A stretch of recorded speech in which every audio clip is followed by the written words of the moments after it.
गांव के छोटे से स्कूल में शहर से एक टीचर आती है जिसका नाम अदिति था। अदिति का आज पहला दिन था तो वो अपने बारे में बच्चों को बताती है। मेरा नाम है अदिति। सुना सबने? क्या नाम है मेरा? सभी बच्चे अदिति का नाम दोहराते हैं। इन्हीं बच्चों में एक बच्ची थी जो अदिति का सही नाम नहीं ले पा रही थी। तो अदिति को गुस्सा आ जाता है और वो कहती है। ए लड़की, उधर क्या नाम तूने मेरा बोला है? मैडम, अ अ अ अ अदिति।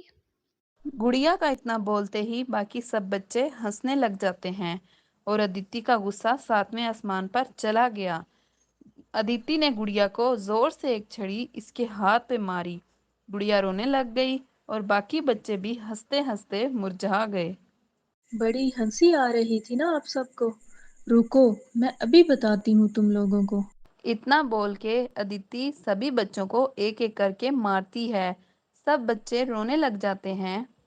अगर किसी ने भी घर जाके बताया तो मुझसे बुरा कोई नहीं होगा। समझ गए तुम सब? ये सब बातें सुनकर सब बच्चे सहम जाते हैं और घर जाकर कोई भी अपने माता पिता को नहीं बताता। ऐसे ही अगले दिन अदिति फिर कहती है। अभी तक आपने हमारे चैनल को सब्सक्राइब नहीं किया, चलें चलें जल्दी से सब्सक्राइब करें। कल सब बच्चों ने 20-20 रुपए लेकर आने हैं और अगर कोई ना लेकर आया तो उसकी खैर नहीं। जहां से मर्जी है लाओ, लेकिन मुझे कल पैसे चाहिए। याद रहे। बेचारे गांव के गरीब बच्चे, सबके माता पिता मेहनत मजदूरी ही करते थे। इनके लिए 20 रुपए लाना मुश्किल था, लेकिन जैसे तैसे करके उन्होंने 20 रुपए अपने माता पिता से लेकर स्कूल आते हैं। इन सब बच्चों में गुड़िया बहुत ही गरीब थी। इसके पिता बचपन में ही इस दुनिया से चल बसे थे।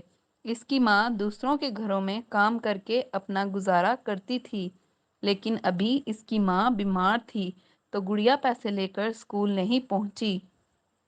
हाँ गुड़िया, तेरे पैसे कहाँ हैं? तुम सबको बोला था ना, सब बच्चों ने 20 रुपए लेकर आने हैं, लेकिन तुम क्यों नहीं लेकर आई?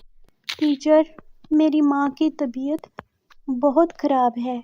वो काम पर नहीं जा रही और घर में पैसे भी नहीं हैं। मैंने माँ से मांगे थे, लेकिन माँ ने कहा था कि 2-3 दिन तक मालकन से लेके दूंगी, तो फिर दे देना। ठीक है टीचर जी, मैं आपको लाकर दे दूंगी 2-3 दिन तक। अच्छा अच्छा, ठीक है। अब तुम पैसे नहीं लेकर आई तो सजा तो देनी पड़ेगी। चले जाओ, निकल जाओ मेरी क्लास से और बाहर धूप में जाकर खड़े हो जाओ पूरा दिन। गुड़िया बेचारी टीचर के डर से धूप में सारा दिन खड़ी रहती है। गुड़िया को धूप में खड़ा देखकर इसी स्कूल के गार्ड को गुड़िया पर बहुत तरस आता है और वो मैडम से जाकर कहता है। अभी तक आपने हमारे चैनल को सब्सक्राइब नहीं किया, चलें चलें जल्दी से सब्सक्राइब करें। मैडम जी, गुड़िया छोटी बच्ची है, कृपया करके आप इसे माफ कर दें। तुम्हें बड़ा तरस आ रहा है? तुम्हारी भी शिकायत करूं क्या? तुम्हें जो काम बोला जाता है सिर्फ वो किया करो, वरना मैं प्रधान से जाकर शिकायत कर दूंगी कि तू स्कूल के बच्चों को तंग करता है और प्रधानमंत्री तुझे स्कूल से बाहर निकाल देंगे। चलो जाओ यहाँ से और अपना काम पे ध्यान दो। बेचारा गार्ड मनोज भी कुछ ना कर सका। इसे अच्छी तरह पता था कि ये नई टीचर कितनी खड़ूस और अत्याचारी महिला है। ये इसके ऊपर कोई भी इल्ज़ाम लगा सकती थी, इसलिए वो चुप हो जाता है और बच्चों पर अत्याचार होते देखता रहता है। गुड़िया पूरे दिन धूप में खड़ी रहती है तो गर्मी की वजह से गुड़िया की तबीयत खराब हो जाती है और वह स्कूल भी नहीं जा पाती। गुड़िया की माँ गांव के हकीम से इसे दवा दिलाती है। ये लो, ये कुछ दवाइयाँ हैं, इसे टाइम से देते रहना और इसे बार बार पानी पिलाओ। इसे गर्मी की लू लग गई है, 2-3 दिन तक ये ठीक हो जाएगी। 2-3 दिनों के बाद जब गुड़िया की तबीयत में सुधार आता है तो वो स्कूल जाती है और अपनी मैडम के डर से 20 रुपए अपनी माँ से लेकर जाती है, क्योंकि गुड़िया को पता था अगर वो पैसे ना लेकर गई तो अदिति उसके साथ और भी बुरा सलूक करेगी। गुड़िया के 20 रुपए अभी इसके हाथ में ही थे कि दूसरी तरफ से गांव के प्रधानमंत्री कुछ आदमियों के साथ स्कूल में आ जाते हैं। अभी तक आपने हमारे चैनल को सब्सक्राइब नहीं किया, चलें चलें जल्दी से सब्सक्राइब करें। मैडम, हमने आपके लिए 2 घड़ों में पानी रख दिया है, एक बच्चों के लिए और एक आपके लिए। मंत्री जी, आपका बहुत धन्यवाद। हमें बार-बार कुएं से पानी मंगवाना पड़ता था। बच्चे भी छोटे हैं और इनको गर्मी से प्यास भी बहुत लगती। अरे कोई बात नहीं, आप इतनी दूर से हमारे इन गरीब बच्चों को पढ़ाने आती हैं, तो हम आपके लिए इतना तो कर सकते हैं। चलिए मैं चलता हूँ और किसी चीज़ की ज़रूरत हो तो मुझे ज़रूर बताइएगा। प्रधानमंत्री के जाने के बाद जब अदिति अपनी क्लास में आती है, तो गुड़िया इसके पास आती है और कहती है, मैडम जी, जो आपने उस दिन पैसे मांगे थे, वो आज मैं लेकर आई हूँ। ये ले लें। दो, और ये बताओ तुम इतने दिनों से स्कूल क्यों नहीं आ रहे थे? टीचर जी, मेरी तबीयत बहुत ख़राब थी, इसीलिए मैं नहीं आ रही थी।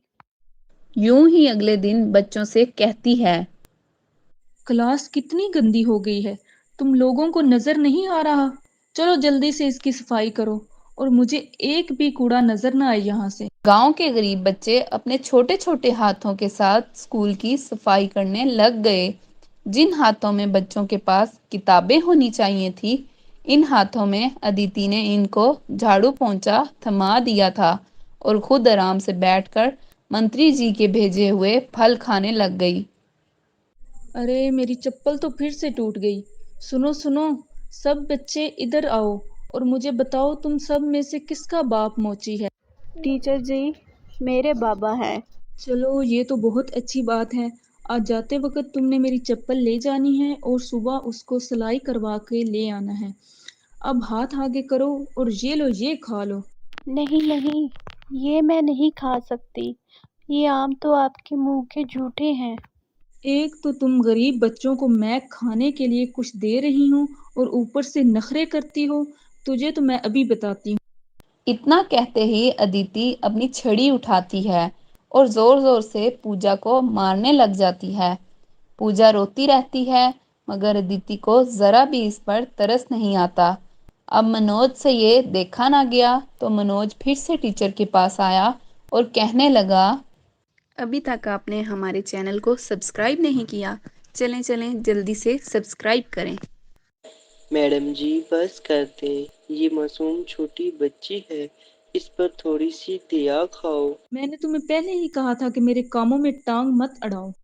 बेचारा मनोज खामोशी से वहां से चला जाता है। अब मनोज बहुत परेशान हो जाता है कि किसी न किसी तरह तो इसका पर्दाफाश करना ही होगा, लेकिन इसे समझ नहीं आ रहा था कि ये सब कैसे करे, कैसे इसकी सच्चाई गांव वालों और प्रधानमंत्री के सामने लेकर आए। सभी बच्चे अदिति से बहुत डरे डरे रहते थे।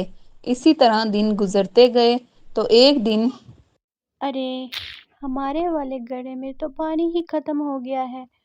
मुझे तो बहुत प्यास लग रही है। क्यों ना थोड़ा सा पानी टीचर के घड़े से निकाल लूं। वो क्लास में भी नहीं है, तो इनको पता भी नहीं चलेगा। से ही गुड़िया पानी लेने लगती है और घड़े को हाथ ही लगाती है, तो इतने में अदिति आ जाती है और वो जोर से आकर गुड़िया को थप्पड़ मारती है।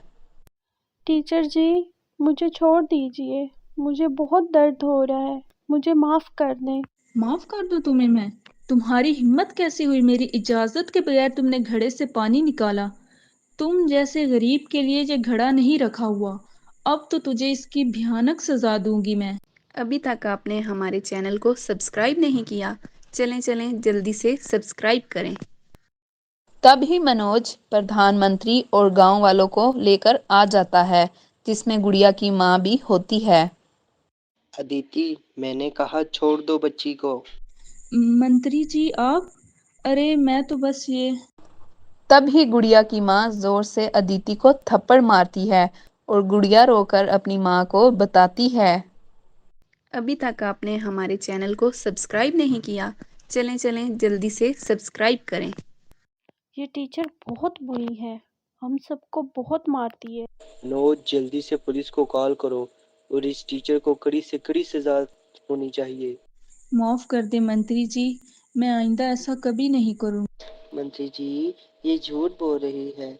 मैं कब से सोच रहा था कि मैं आपको बताऊं ये कैसे इन मासूम बच्चों पर अत्याचार करती है, लेकिन मेरी हिम्मत ही नहीं बढ़ रही थी। तो कल अचानक ऊपर वाले ने पता नहीं कैसे हिम्मत बढ़ा दी, तो मैं आकर आपको सब कुछ बता दिया। आपने खुद भी इस टीचर का रूप देख लिया है। इसे तो कड़ी से कड़ी सजा होनी चाहिए। मनोज की इस हिम्मत की वजह से गांव के गरीब बच्चों की इस दुष्ट टीचर से जान बच जाती है और अदिति को इसके किए की सजा मिल जाती है और इसे जेल में डाल दिया जाता है। अदिति ने अपने बुरे बर्ताव की वजह से अपनी नौकरी खो दी। फिर गांव में एक नई टीचर आती है जिसका नाम संध्या होता है। संध्या गांव से ही पढ़कर टीचर बनी थी। वो बच्चों को बहुत ही प्यार से पढ़ाती थी और बच्चों को भी संध्या बहुत पसंद आई।